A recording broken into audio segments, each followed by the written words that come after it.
رحمت رمضان رحمت رمضان رحمت رمضان رحمت رمضان جی بسم اللہ الرحمن الرحیم نحمدہ ونصلی ونسلم علی رسولہ الکریم اما بعد فاعوذ باللہ من الشیطان الرجیم بسم اللہ الرحمن الرحیم شہر رمضان الذی انزل فیہ القرآن صدق اللہ العظیم وصدق رسولہ النبی الکریم الامین ان اللہ وملائکتہ یصلون علی النبی یا ایھا الذین آمنوا صلوا علیہ وسلموا تسلیما۔ محبت کے ساتھ سب درود پاک پڑھی۔ الصلاۃ والسلام علیک یا سیدی یا رسول اللہ وعلی آلک وصحابک یا سیدی یا نبی اللہ۔ الصلاۃ والسلام علیک یا سیدی یا خاتم النبیین وعلی آلک وصحابک یا سیدی یا رحمت للعالمین۔ جی ناظرین محترم، مکہ چینل کے ساتھ پروگرام رحمت رمضان لے کر آج پھر آپ کی خدمت میں حاضر ہے، نئے موضوع کے ساتھ اور نئے مہمان کے ساتھ۔ آج کا جو ہمارا موضوع ہے وہ سود کے متعلق ہے۔ میں انشاءاللہ عز و جل قرآن و حدیث کی روشنی میں کچھ سوالات آج کے مہمان کے ساتھ کریں گے۔ تو آئیے ناظرین محترم، پروگرام کا آغاز کرنے سے پہلے جتنے بھی ناظرین دیکھ رہے ہیں لائک کیجئے، فالو کیجئے اور شیئر بھی کیجئے، اور کوئی سوال ہو تو اپنا نیچے کمنٹ باکس میں کیجئے تاکہ اگلے پروگرام میں اس سوال کا جواب قرآن و حدیث کی روشنی میں دیا جا سکے۔ میں جتنے بھی دوست احباب تشریف فرما ہیں، قبلہ حضرت علامہ مولانا محمد عابد حسین رضوی صاحب پروگرام کی زینت بنے، میں ان کو پروگرام میں خوش آمدید کہتا ہوں، اور ان کے ساتھ ساتھ ہمارے بڑے ہی پیارے بھائی، بڑے ہی عزیز محمد طارق جگی ڈوگر صاحب، آپ بھی پروگرام کی زینت بنے، ان کو پروگرام میں خوش آمدید کہتے ہیں، اور ان کے صاحبزادے محمد عاصم چشتی صاحب آپ بھی تشریف لے کے آئے، ان کو بھی پروگرام میں خوش آمدید کہتے ہیں۔ تو آئیے ناظرین محترم، میں اپنے موضوع کی طرف آتا ہوں۔ آج کا جو ہمارا موضوع ہے وہ سود کے متعلق ہے۔ تو اس کا قرآن و حدیث کی روشنی میں کیا ہے اور شریعت کے مطابق سود کیا ہے کیا نہیں ہے، اس کے بارے میں آج کچھ سوالات کریں گے۔ تو میں پہلا سوال قبلہ آج کے جو ہمارے مہمان تشریف فرما ہے ان کی جانب کرتا ہوں۔ قرآن مجید میں سود کو کیا کہا گیا ہے، اس کے مطلب ارشاد فرمائیے۔ بسم اللہ الرحمن الرحیم۔ آپ نے سود کے متعلق پوچھا ہے۔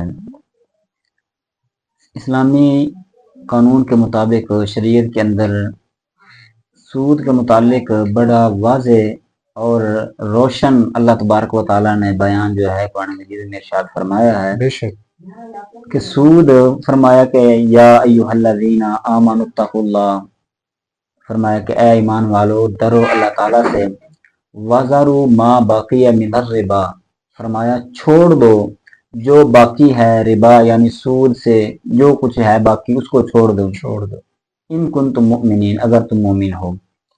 یہ آیت کریمہ کا نزول اس طرح ہے کہ اسلام سے پہلے یعنی امام الانبیاء علیہ الصلوۃ والتسلیم آپ کی تشریف آوری سے پہلے جو صحابہ کرام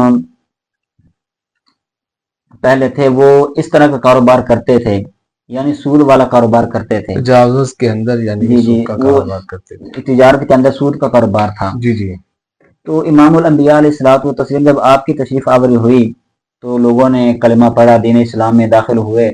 اس وقت اللہ تبارک و تعالیٰ نے یہ حکم نازل فرما دیا اور منع فرما دیا کہ اے ایمان والو سود کو جو ہے چھوڑ دو، یعنی جنہوں نے کچھ قرض دیا ہوا تھا اور لینا تھا بقایا سود لینا تھا، فرمایا جو رہ گیا ہے اس کو چھوڑ دو، جو لے لیا سو لے لیا اس کی معافی ہوگی، لیکن اب جو رہ گیا ہے اس کو چھوڑ دو۔ فرمایا کہ فَإِن لَّمْ تَفْعَلُوا فَأَذَنُوا بِحَرْبٍ مِّنَ اللَّهِ وَرَسُولِهِ، فرمایا کہ اگر تم ایسا نہیں کرو گے، یعنی آگے وعید بھی سنائی، سزا بھی سنائی، آگے بتا دیا نا کہ فَإِن لَّمْ تَفْعَلُوا، اگر تم ایسا نہیں کرو گے پھر کیا ہوگا، فَأَذَنُوا بِحَرْبٍ مِّنَ اللَّهِ وَرَسُولِهِ، فرمایا پھر تیار ہو جاؤ اللہ اور اس کے رسول کے خلاف اعلان جنگ کے لیے۔ اللہ، یعنی سود کھانے والا یہ اللہ اور اس کے رسول کے خلاف جنگ کرنے کے مترادف ہے۔ اللہ، اتنا بڑی سزا، اتنی بڑی، یہ اتنا سنگین جرم ہے کہ سود جو ہے یہ لینے والا کھانے والا جو ہے یہ اللہ اس کے رسول کے خلاف اعلان جنگ کرنے کے مترادف ہے۔ یہ قرآن مجید کے اندر اللہ تبارک و تعالیٰ نے جو ارشاد فرمائے ہیں، یہ ارشادات فرمائے ہیں، یہ آیت نمبر 178 اور 79 آیت نمبر ہے قرآن پاک سورہ بقرہ کی۔ اس کے اندر اللہ تبارک و تعالیٰ نے فرمایا کہ سود کے حوالے سے کہ سود تم نہ کھاؤ، اگر کوئی کھائے گا یا لے گا تو پھر وہ اللہ اس کے رسول کے خلاف اعلان جنگ کرنے کے مترادف ہوگا۔ تو ناظرین محترم، ہم نے قرآن و حدیث کی روشنی میں جو سود کے متعلق سنا کہ دیکھیں کتنی بڑی سزا، کتنا بڑا جرم، اور دیکھیں حضور صلی اللہ علیہ وسلم کے ساتھ اور اللہ کے ساتھ اعلان جنگ کرنا، تو معاشرے کے اندر یہ ہمیں چاہیے کہ ہم سود سے دور رہیں اور سود کی والی ایسی چیزوں سے ہم بالکل لا تلقے کا اظہار کریں۔ تو آئیے ناظرین محترم، میں یہاں پر چھوٹا سا وقفہ لیتا ہوں، اس کے بعد اسی طرح پروگرام جاری و ساری رہے گا۔ اے رحمت عظیم کے مہمان السلام، قرآن کے نزول کے سامان السلام، رمضان السلام۔ جی ناظرین محترم، الحمدللہ پروگرام اسی طرح جاری و ساری، اور رمضان مبارک کی مقدس مہینے کی برکات اسی طرح جاری و ساری ہیں۔ تو آئیے ناظرین محترم، پروگرام کو آگے بڑھاتے ہوئے میں دوسرے سوال کی طرف قدم بڑھاتا ہوں۔ جی حضرت علامہ مولانا محمد عابد حسین رضوی صاحب، میرا آپ سے دوسرا سوال یہ ہے کہ آقا دو جہاں سرور کائنات امام الانبیاء صلی اللہ علیہ وسلم نے سود کے بارے میں کیا ارشاد فرمائے؟ آپ کچھ ارشاد فرمائے۔ جی امام الانبیاء علیہ الصلوۃ والتسلیم آپ کی واضح احادیث مبارکہ ہیں۔ حضور علیہ الصلوۃ والتسلیم نے بڑا تفصیلاً اس کے بارے میں ارشاد فرمایا کہ سود لینے والا، یہ حدیث مبارکہ بخاری شریف میں بھی ہے، مسلم شریف میں بھی ہے کہ سود لینے والا، سود دینے والا، اور اس کے اوپر لکھائی کرنے والا، اور گواہ جو ہیں یعنی جو موجود ہیں وہ گواہی دینے والے، گواہوں کی موجودگی میں لکھا جاتا ہے۔ فرمایا کہ ان چاروں کے اوپر اللہ تعالیٰ کی لعنت ہے۔ اللہ، یعنی یہ سود اتنا بڑا سنگین جرم ہے، لینا دینا، کھلانا کھانا دینا، یہ سارا مطلب جتنے بھی لوگ افراد اس کے اندر شریک ہوں گے ان سب کے بارے میں، جتنا مرضی لوگ اس کے اندر شریک ہوں گے، سب کے بارے میں فرمایا کہ اس کے اوپر اللہ کی لعنت ہے، اللہ کے رسول کی لعنت ہے۔ اور ایک اور حدیث مبارکہ ابن ماجہ کی حدیث ہے، امام الانبیاء علیہ الصلوۃ والتسلیم نے ارشاد فرمایا کہ سود جو ہے یہ گناہوں کے 70 درجے ہیں، اس کے گناہوں کے بڑے گناہ جو کبیرہ گناہ ان کے 70 درجے ہیں، اور ان میں سے کم درجہ یعنی سود کا کم درجہ کیا ہے؟ فرمایا کہ کم درجہ یہ ہے کہ سود لینے والا دینے والا ایسے ہے جیسے وہ اپنی ماں سے بدکاری کرے۔ اتنا بڑا جرم نعوذ باللہ کہ وہ اپنی ماں سے بدکاری کرنے کے مترادف ہے جو سود لیتا ہے، دیتا ہے، کھاتا ہے۔ آج کے معاشرے کے اندر دیکھیں یہ تو عام ہو گیا ہے، سود لینا دینا بڑا چڑھا کے، یہ کام کہ ہمارے معاشرے کے اندر یہ چیز بہت عام ہو چکی ہے۔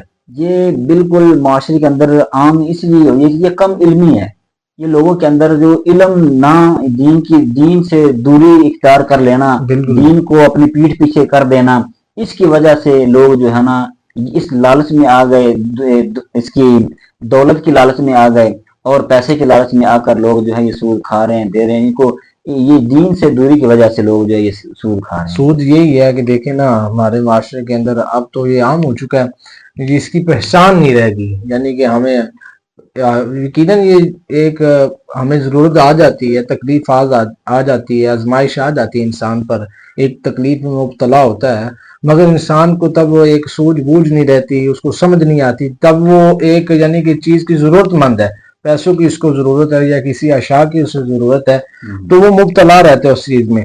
تو اب دیکھیں نا ان کو سمجھ نہیں، نہ انہیں بتایا گیا کہ سود حرام ہے یا حلال ہے، اس کے حوالے سے نہیں بتایا گیا۔ تو میں ناظرین کو یہی اور اہل سنت والجماعت کے جتنے بھی علماء کرام ہیں ان کو یہی پیغام دینا چاہوں گا کہ اپنی مساجد کے اندر یہ پیغام کو عام کیا جائے کہ سود کے بارے میں بتایا جائے قرآن و حدیث کی روشنی میں۔ اس کے بارے میں آپ زیادہ وضاحت کیا کرنا چاہیں گے؟ اس کے بارے میں بس یہی میں عرض کروں گا کہ بہت بڑا جرم، کیا مطلب اس کا نتیجہ کیا ہوگا؟ فرمایا کہ جو دین کے اندر یعنی جو اللہ تعالیٰ نے ارشاد فرمایا کہ سود نہ کھو، منع کر دیا، قطع نسی کے اندر آ گیا، قرآن پاک میں آ گیا، قطع نسی ہے، تو فرمایا کہ اس کو نہ کھاؤ۔ اگر کوئی بندہ اس کو جائز سمجھ کے کھاتا ہے اگر کوئی سود لیتا ہے یہ سمجھ کر کے میں جائز ہے میرے لیے، میں جائز سمجھ کے کھا رہا ہوں، ہاں جی ہاں جی، تو وہ اس کے وہ دارہ اسلام سے خارج ہونے کا خدشہ ہے اس کا، اللہ اتنا خطرہ ہے اس کو کہ دارہ اسلام سے خارج ہو جائے۔ جیسے یوں کہہ لیں کہ بندہ کو تکلیف میں اس کو پیسوں کی ضرورت ہے، اب اس کے اوپر وہ ڈیمانڈ سود والی لگائی جا رہی ہے، تو اب وہ کہے گا کہ میرے اوپر پریشانی ہے، میرے اوپر جائز ہے۔ جی بالکل، یہ ایک طرف اللہ تعالیٰ کا قرآن، اللہ تعالیٰ کا حکم ہے، ایک طرف اس کی بیماری ہے، تو وہ اپنی بیماری کو مقدم کر رہا ہے، اپنی بیماری کو آگے کر رہا ہے، اللہ تعالیٰ کے حکم کو پیچھے کر رہا ہے، جبکہ رب تعالیٰ کا حکم تو آگے ہے، پہلے رب تعالیٰ کا حکم ہے۔